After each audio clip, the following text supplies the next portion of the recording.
What's Trending from South by Southwest. I'm Shira Lazar. We are coming to you from the Samsung Blogger Lounge at the Convention Center in Austin, Texas.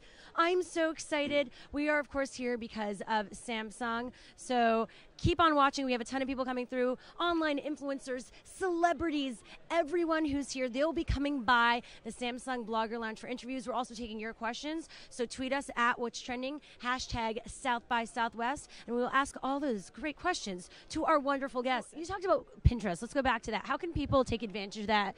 Content creators, entrepreneurs, people that are all about, building their brand and following. It's beyond just women, because I know the big thing is it's a lot of women. It's super heavy for the ladies right now, but my wine board is doing incredible on it. So there's plenty of reasons for. I'm doing my sports stuff on it. I think guys will come. I think the way you take advantage of it is becoming part of the community. It's the same old thing, right? It's not about what you put out. It's about going around and finding stuff and repinning it and becoming part of the community. I think that stuff is massively important. I think that it's a massive driver of traffic. So if you understand how to play in that space, the outgoing links from Pinterest are shocking. And I think that's super important to understand. People are trying to get attention. Every person here, all the photographers, all the people here, we're all in the eyeballs and ears business. Pinterest has lots of eyeballs, and they're willing to go to your page from the Pinterest platform, which makes it a little bit different than a Facebook environment. Interesting, because they're not just staying on Facebook. Correct. Yes. No, but isn't that what life's about? It's like looking back when you're 90, wouldn't it be crazy to look back and be like, I didn't go to those places in the world and just see? There's so many people outside of this bubble, right? Absolutely. And it's almost sad. It's depressing for me to think that you could possibly go a whole lifetime without experiencing that. I would love to do that. That is one of my dreams, is to really literally travel around the world, but I really want to do it in a special and unique way, not just go to Japan and Thailand. You really want to meet people and experience them in the culture. Right? And get stories. Anyway, and we're just having a moment here. No. So what does this mean for you as an actor? You obviously are on The Office. You do a lot of traditional stuff in indie films, but with the evolution of digital, what does that mean for actors and talent? I'm not exactly sure. I get a little bit scared as the actor part of me that's been a professional actor for 20 years. Gets a little bit scared because of just union. I hate that this is going to be boring, but union stuff and protections for actors and stuff like that. What if some guy makes some video of an actor and it gets 80 million hits and he makes millions of dollars off of it using these actors' images? They don't have any protections on the internet. So they don't get residuals, they don't get health insurance, they don't get pension payments. So it gets, pretty soon the actors union's going to really need to step into the web stuff in a more active way, but not in a way that limits the creativity and the freedom of the producers to kind of do stuff, but just to be protected in case this thing starts to make lots of money, that the actors get some of that. Ultimately, look at the music industry. Everything, it's just a slow move. I think it's just going to be a bulk, everyone's going to have to work together. Yeah, good luck with that. The iTunes, the RDOs, the Spotifys. What are how do you think it's helping evolve the industry? I think Spotify is a step in the right direction, but I would say ultimately it's a transitional model. Okay. I think artists are going to have a much wider world than just music. They're just going to have to. They're going to have to represent more than just music.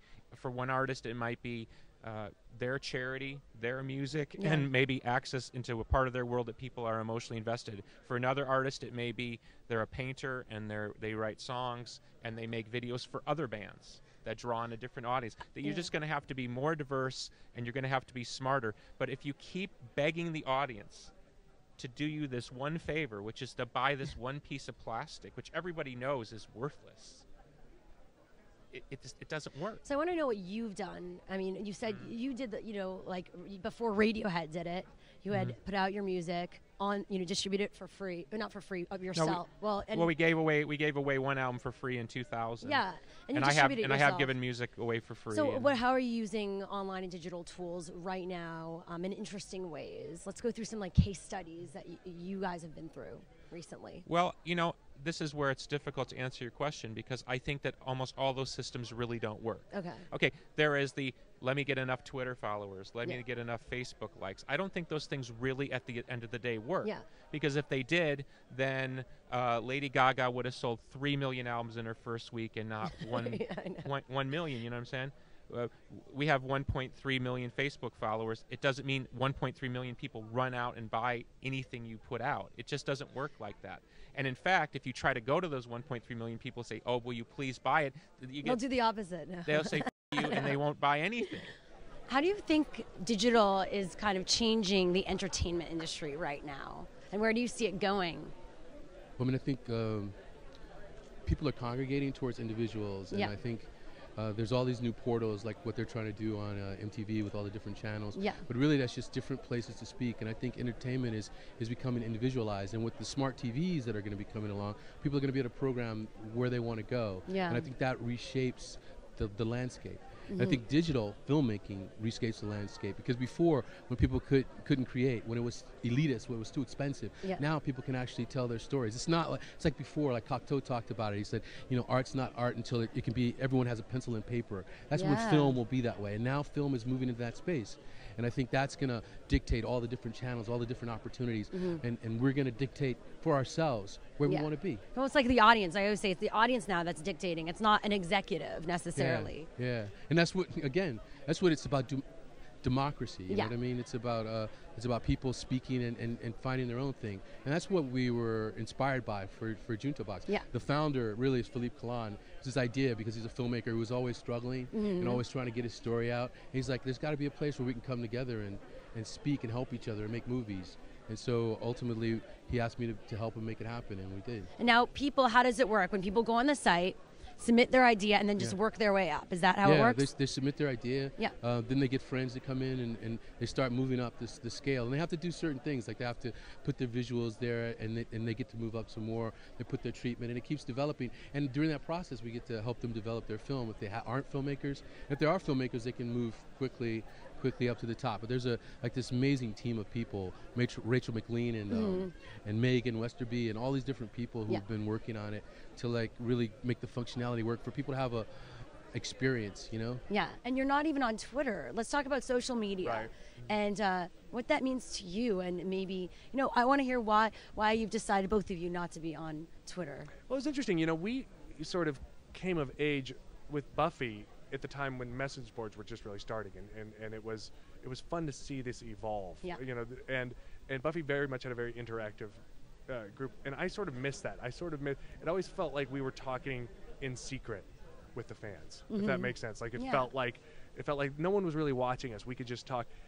The thing that sort of happened with Twitter is suddenly, if I tweeted something, suddenly the press would quote it, and I sort of miss that interaction with the fans where it was like, no, this isn't for the press. This is just so we can talk. You know, like I miss that, and then, but you know, look, I love Twitter. I just don't know that I have the time. No, but I was surprised. I fall down that hole. Sometimes I was looking for Joss or you, and I'm like, oh my God, because I look at you guys at being very digitally savvy, and your audience is very digital, and they're nerds and all that fun stuff. Right.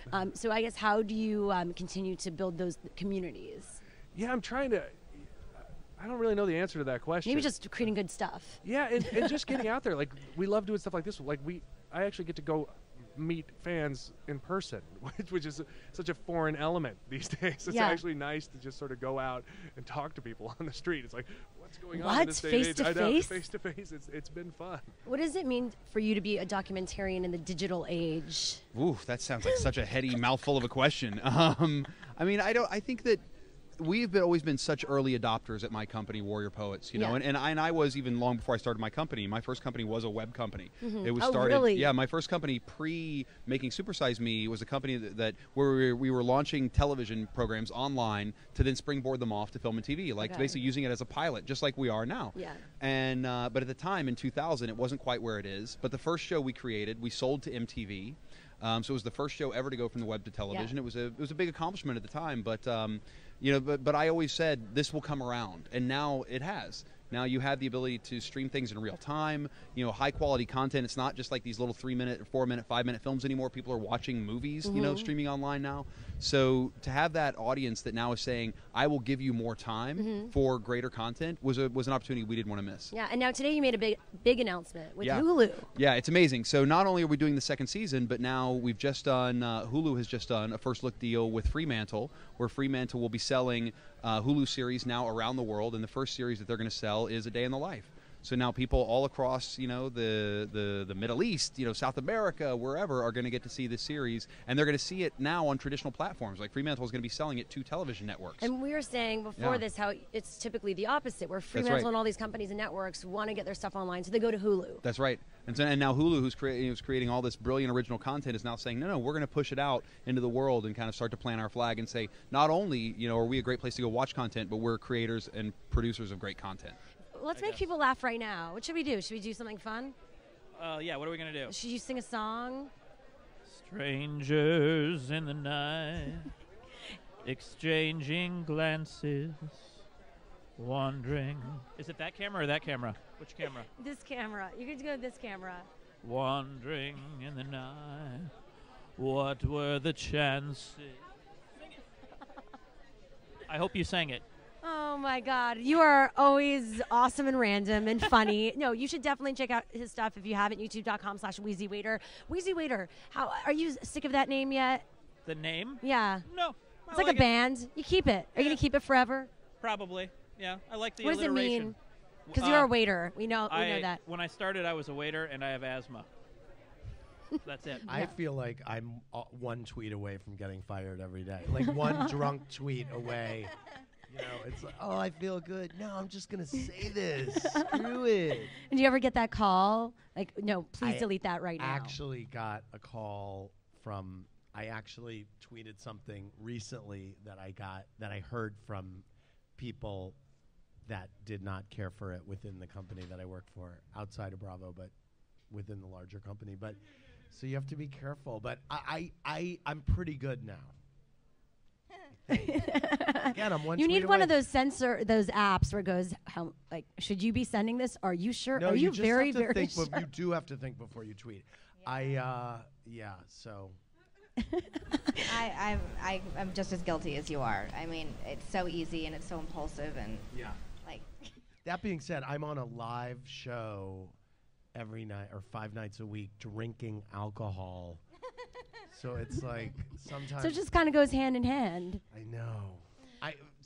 Something bad's gonna happen. I'm gonna get fired. I'm gonna get fired. And Megan, I need to ask you because you're a political correspondent. And you obviously are very involved. I'm a contributor. Yeah, contributor. Somebody on Twitter made an issue because someone called me a correspondent. They're like, she's a contributor. And I was Oh God, we need to be very descriptive in what we call you. So where do you think 2012 is going so far in terms of the political race and how they're using social media and digital tools? I think that obviously all the candidates are on Twitter and Facebook and using it. I don't think anybody's using it particularly well. I think the problem is you're not seeing, it's obviously a press person that's doing all these tweets and these things. And even the spontaneous pictures I find very staged. And I think it's the easiest way to fail at social media in any way, especially with politics, is to have your staff do it. Or in any way to just in any way try and, sort of like be a copy of an original. Do you agree? I do agree. What happened is that at the beginning of this, I was chewing gum and I didn't know where to put it, and I put it on top of my lid, and now it's melted because the tea melted it. And well, but what are your insights on what she just said? With that in mind, I agree with what she said regarding people spontaneously. I will say the most successful tweet that I saw recently by a politician was when Barack Obama wished Michelle Obama Happy Valentine's Day. It was like a cute tweet, and I was like, "Oh, that's cute." I don't know who wrote it, but whoever wrote it I thought that was cute. Yeah, that was cute. it felt very personal. Yeah, it was there's cute. some of them. I mean, there was John Huntsman said something about believing in global warming that kind of had a little bit of a like explosion on Twitter a little bit, and then he like immediately retracted and reneged, and I was like, God forbid you impulse tweet and then take it back. I mean, it's it's the problem with politics right now. So part of it is to grow a tech startup community in Vegas, but in the past few months, we've already had 5 tech startups move from other cities to downtown Vegas, and so the scene is tech startup scene is just growing like crazy, and it was non-existent a year ago. I feel like in New York, you guys really led this startup community there, and as it was blossoming. So how important is culture to the community at Foursquare? Yeah, I mean, some of the stuff that you were saying about like NYU fitting into the the fabric of the city. As you were saying that, I was thinking that's kind of like what the New York tech startup is all about. It's like people walk back and forth to work all the time. They walk back and forth to meetings and commute, and it's like that's it kind of contributes to some of the serendipity that you were talking about. Like we see that in the New York Tech meetup, New York Tech community. Like it's not just people going to meetups, but it's like people overlap at the same bars, people overlap on their way to the coffee shops, people overlap as they're walking back and forth from work and stuff. And New York's become like a really legitimate tech scene over the last couple of years, and it's been kind of cool to see. No, it it's grow. super exciting. Well, one person I miss now is Naveen, who just stepped down. So tell me about that and what's going to be going on moving forward. Yeah, it's my co-founder Naveen decided to leave the company. It's just what happens with when companies hit a certain size, right? And so like Foursquare is always changing. Like my job is so much different than it was a couple of years ago. Same thing with Alex, who runs product, and Harry, who runs engineering. I think we're gonna be just fine. Like our platform team's going great. Like we've got everything kind of set up, and Nick, he'll be missed, of course. But he'll be advising us, and he's gonna stay on the board for a bit, so it'll be great. Very nice. How are you continuing to work with brands and networks to popularize Foursquare and get it more out there to the mainstream? Yeah, we have a business development team that does a lot of this stuff. Like I think one of the really interesting things with Foursquare is like we started it thinking like, okay, people are going to check in, it's points and badges, it's like we had like this vision for what it's going to be, and then people just find ways to run with it. Like one of the really early examples we saw was Bravo TV took it and they're like, okay, well we want people to check into the same places that they watch on our reality TV shows. And I'm like, that's actually a really cool idea, and we built like badges and promotions around it. We saw the History Channel jump in really early and say, hey, it's not about leaving tips about what to order at a restaurant, it's about leaving Foursquare tips about historical moments in time. Like this, many years ago this park was the scene of this weird battle, or the very first elevator in New York was happened to be a block away from Foursquare HQ. But it's like there's kind of this rule of like anytime you design a piece of social software, the community it's really become successful when the community finds their own way to use it, like in a way that we never actually anticipated. And we see that stuff happening every day with Foursquare. Going back to me, El Mariachi, I cut a trailer for El Mariachi, and I put fake blurbs in that made it look like it was already a hit. Like and at the time Siskel and Ebert had already seen it and given it 2 thumbs up. That's awesome. What was weird is that when the movie finally did come out, it actually did get 2 thumbs up.